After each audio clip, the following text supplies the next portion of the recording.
Assalamualaikum warahmatullahi wabarakatuh. Perkenalkan, nama saya Juwita Amanda Leoni dari kelompok 1, ingin mempresentasikan hasil makalah kami. Langsung saja. 3.0 Pemerintah dan pemerintahan. Pemerintah adalah suatu sistem dari gerak semua fungsi yang ada di suatu masyarakat negara yang mempunyai wilayah tertentu, digunakan sebagai alat kekuasaan untuk mencapai tujuan, meliputi bidang-bidang kejasmanian dan kerohanian. Pemerintah tidak mempunyai peran tanpa pemerintahan. Sedangkan pemerintah adalah suatu kegiatan, proses, atau suatu produk bagaimana menjalankan perbuatan pemerintah dari suatu negara. Dalam arti sempit, pemerintah hanyalah sebagai lembaga eksekutif saja. Sedangkan dalam arti luas, pemerintah mencakup aparatur negara yang meliputi semua organ-organ atau badan-badan atau lembaga-lembaga atau alat perlengkapan negara yang melaksanakan berbagai kegiatan untuk mencapai suatu tujuan.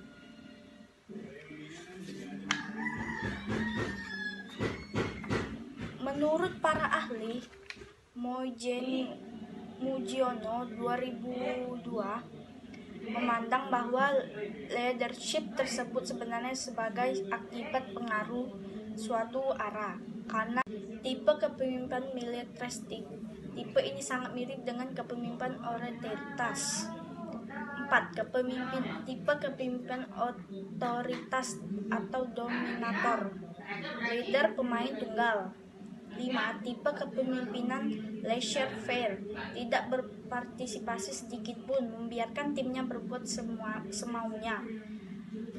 Tipe kepemimpinan administrasi atau eksekutif, tercipta sistem administrasi. 7. Tipe kepemimpinan demokrasi, menghargai potensi individu, mendengar nasihat dari bawahan.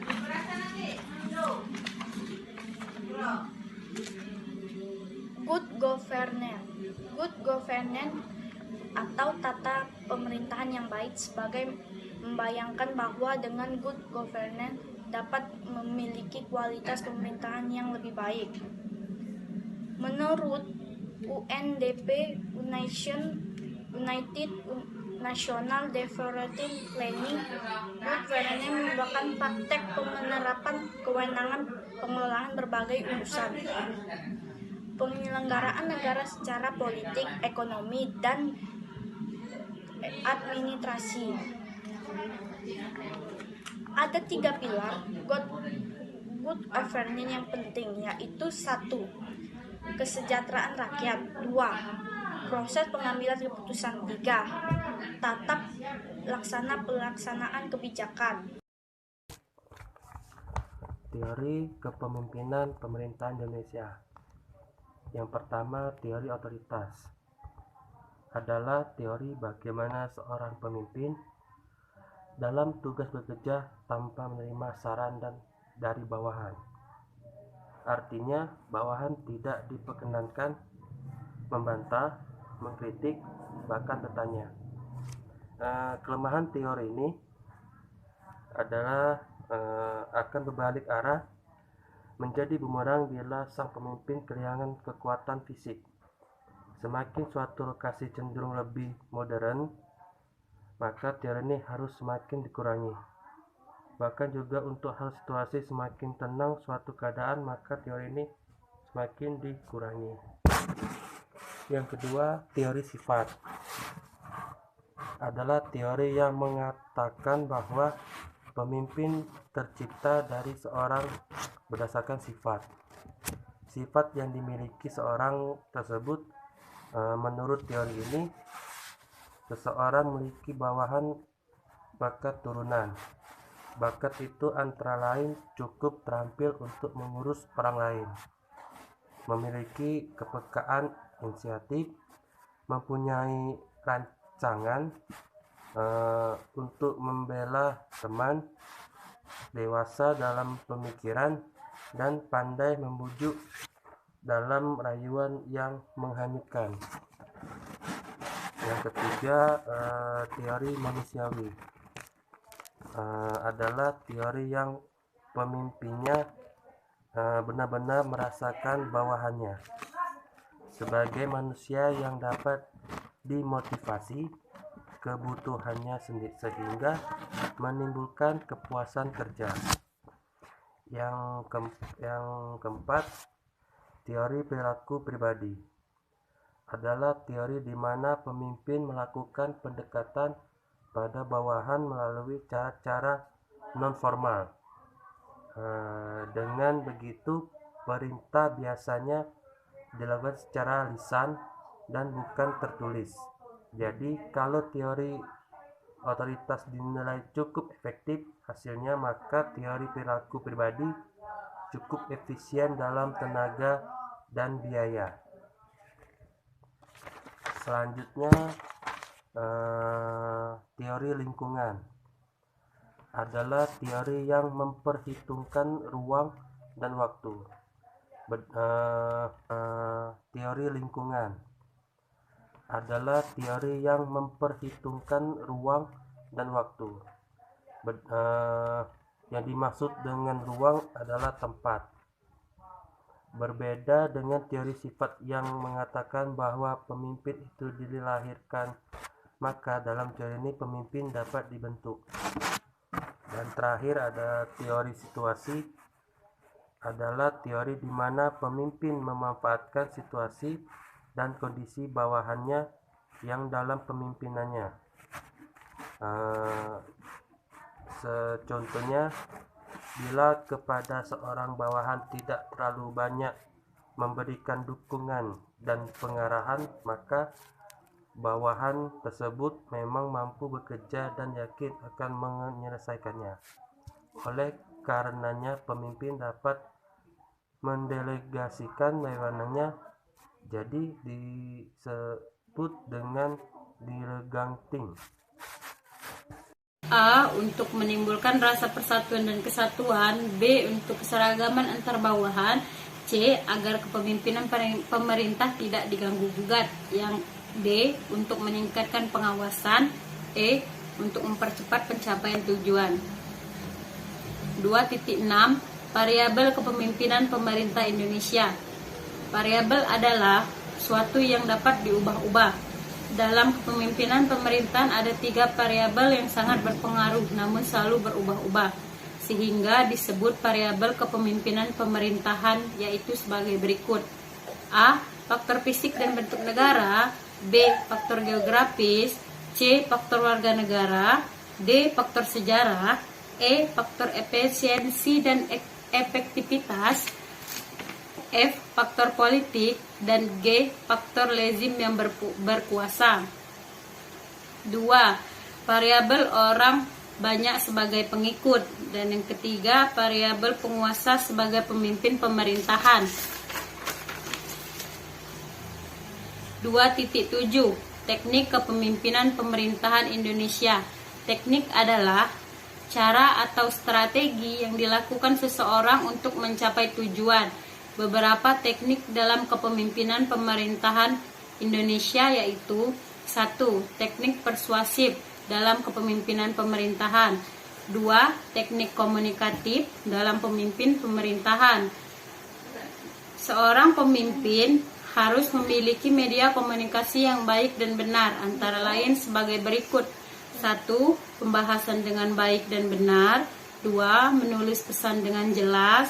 3. Menggunakan pengeras suara yang memadai.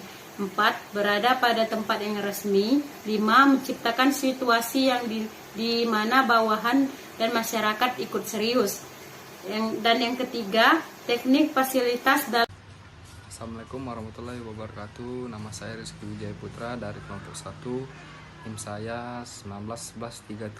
Baiklah, saya akan menjelaskan tentang pemerintahan Indonesia. Sebelum kemerdekaan, di masa penjajahan perlawanan bangsa Indonesia selalu gagal meskipun berkali-kali melakukan perlawanan. Yang kedua, masa pemerintahan Presiden Soekarno. Dalam kepemimpinannya, Indonesia telah beberapa kali terjadi perubahan konstitusi. 3. Presiden Soeharto. Beliau berkuasa di Indonesia selama 32 tahun. Yang keempat, Presiden Habibie. Habibie menjadi presiden menggantikan Soeharto yang mengundurkan diri. Baiklah, 5. Abdurrahman Wahid, Megawati Soekarno Putri, dan Susilo Bambang Yudhoyono. Ketiga tokoh itu merupakan pemimpin yang mengembangkan tugas untuk meneruskan cita-cita reformasi. Kesimpulan makalah tersebut, kepemimpinan dapat diartikan yaitu kepemimpinan dan kepribadian seseorang dalam mempengaruhi serta membujuk pihak lain agar melakukan tindakan pencapaian tujuan bersama, dan pemerintahan dalam arti luas mempunyai kewenangan untuk memelihara kedamaian dan keamanan negara. Kepemimpinan pemerintahan dibagi 3: kepemimpinan pemerintahan sebagai ilmu, kepemimpinan pemerintahan sebagai seni, kepemimpinan pemerintahan sebagai moral. Terima kasih. Saatnya sesi tanya jawab. Bagi teman-teman yang ingin bertanya kepada kelompok 1, kami persilahkan. Assalamualaikum warahmatullahi wabarakatuh. Saya Wahyuni Eka Saputri, NIM 1911236 dari kelompok 6, ingin bertanya kepada kelompok 1. Jelaskan kepemimpinan masa pemerintahan pada Presiden Soeharto. Terima kasih. Waalaikumsalam warahmatullahi wabarakatuh. Baiklah, saya M. Heril Hadi akan menjawab pertanyaan dari Wahyuni Eka Saputri dari kelompok 6. Gaya kepemimpinan Presiden Soeharto adalah gaya kepemimpinan oktokratis, karena selama kepemimpinannya banyak sekali manipulasi, pengebirian DPR, korupsi, dan lain-lain. Walaupun pembangunan yang dirancang beliau berhasil, namun ada sebagian pihak yang mengatakan bahwa keberhasilan beliau itu bersifat semu dan kamuflase. Terima kasih. Assalamualaikum warahmatullahi wabarakatuh. Kami dari kelompok 5 ingin menanyakan kepada kelompok 1 maksud dari materi tersebut. Jelaskan maksud dari gaya bebas dalam kepemimpinan pemerintahan di Indonesia itu seperti apa? Jelaskan. Terima kasih. Baiklah, saya akan menjawab pertanyaan dari kelompok 5. Gaya kebebasan dalam kepemimpinan pemerintahan. Gaya kebebasan dalam kepemimpinan pemerintahan adalah cara dan irma seseorang pemimpin pemerintah dalam menangani bawahan dan masyarakatnya dengan memakai metode pemberian kelulusan pada bawahan dan masyarakat seluas-luasnya. Metode ini juga dikenal dengan liberalisme. Dengan begitu, gaya setiap bawahan bebas bersaing dalam berbagai strategi ekonomi, politik, hukum, dan administrasi. Jadi pemimpin pemerintahan memberikan peluang dasar pada kegiatan organisasi. Hal ini hanya cocok pada daerah yang sudah modern dengan pola pikir biasa bertanggung jawab, karena bila di daerah tradisional akan membuat masyarakat semakin berada dalam keterbelakangan. Segitu saja jawaban dari saya, mohon diterima puas atau tidak. Terima kasih. Wassalamualaikum warahmatullahi wabarakatuh. Assalamualaikum warahmatullahi wabarakatuh. Nama saya Adus Marlina dari kelompok 2. Ingin bertanya, teori-teori apa saja yang digunakan dalam kepemimpinan pemerintah di Indonesia? Terima kasih untuk saudara-saudari Adus Marlina dari kelompok 2. Pertanyaannya tadi, sebutkan teori-teori apa saja yang digunakan dalam kepemimpinan pemerintahan di Indonesia. Teori-teori yang digunakan dalam pemerintahan Indonesia itu terdiri ada 6. Yang pertama ada teori otoritas, yang kedua ada teori sifat, yang ketiga ada teori manusiawi, keempat teori perilaku pribadi, yang kelima teori lingkungan, Dan yang keenam, teori situasi. Terima kasih.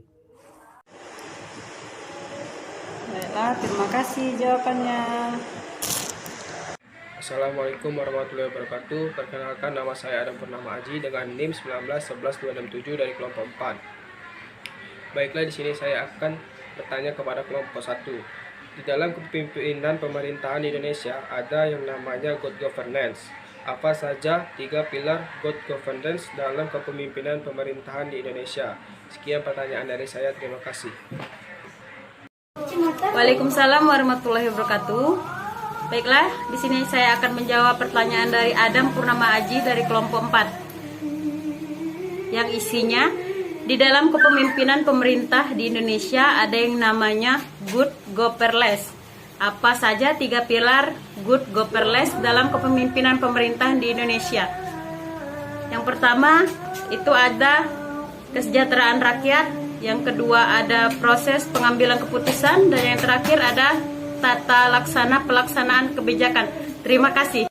Assalamualaikum warahmatullahi wabarakatuh. Saya Nadi Pramudia, perwakilan dari kelompok 3 ingin bertanya kepada kelompok 1. Jelaskan kepemimpinan dari pemerintahan sebagai moral dalam kepemimpinan di Indonesia. Terima kasih. Assalamualaikum warahmatullahi wabarakatuh. Saya Rizky Wijaya Putra, NIM saya 1911375. Saya akan menjawab pertanyaan dari Nandi Pramudia, kelompok 3. Jelaskan pemimpinan dari pemerintah sebagai moral dalam kepemimpinan pemerintah di Indonesia. Kepemimpinan pemerintah sebagai moral dalam suatu daerah yang tidak ada kepemimpinan pemerintah sama sekali tidak menutup kemungkinan terjadi sebagai dekorasi moral dan anarkis seperti pemerkosaan, pelecehan, perhinaan, pencurian, perampokan, penindasan, pembunuhan, dan sebagai kejahatan lainnya. Untuk masyarakat yang berlaku baik dan benar, pemimpin pemerintah untuk dilayani karena terjadi sebagai permohonan pertolongan bagi pelayanan publik. Baiklah, saya telah puas dengan jawabannya. Terima kasih telah membantu menjawab pertanyaan saya. Wassalamualaikum warahmatullahi wabarakatuh. Baiklah, kami rasa sudah cukup presentasi makalah dari kelompok 1. Apabila ada salah-salah kata selama presentasi berlangsung, kami mohon maaf. Kami akhiri. Wassalamualaikum warahmatullahi wabarakatuh.